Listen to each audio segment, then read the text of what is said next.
Today I'm going to be assisted by two of my students. We're going to be using the Socrative quiz app just to do 3 questions on transcendentalism. And what you'll see on the board, if I step aside, is going to be what I see and what you would see if you download it. You see your classroom here, my 3 sons, okay? And what you'll see up here on the board is Clark and Jordan, all right? And those are not their real names. Those are fake names that they have used. Okay, and what you'll see is it is a 3-question quiz.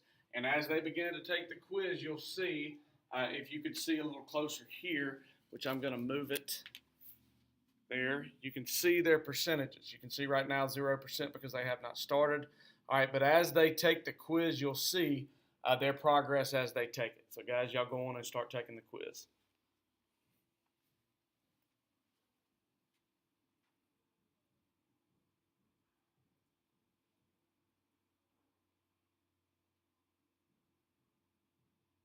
And as you see there, under Jordan, he is 33% through.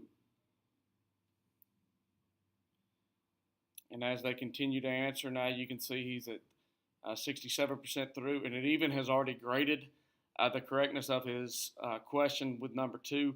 Since number 1 is a short answer question,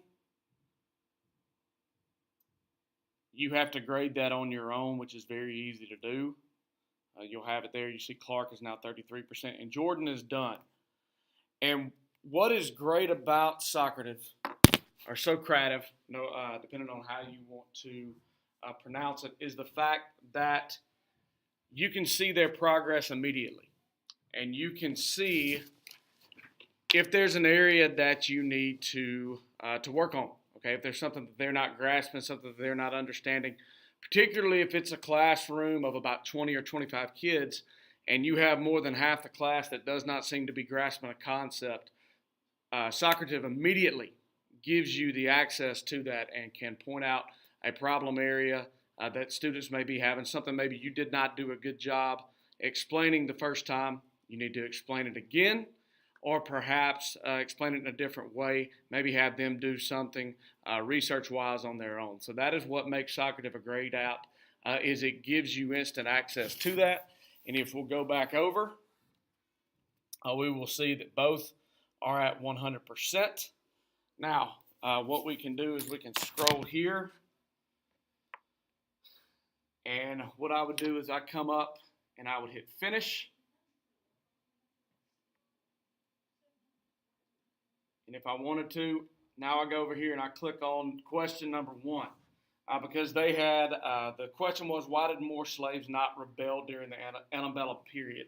Okay, and if you'll see up here the answer on the board, which is not great because of the video that I have to use, but you could see because they were taught that they were not as good as freed people. Okay, and then under that, the other answer was they were afraid. Okay, now neither one of those answers is completely wrong, but they are not completely correct. And now I've never used Socrative as an actual quiz, more of a tool to gauge their immediate understanding.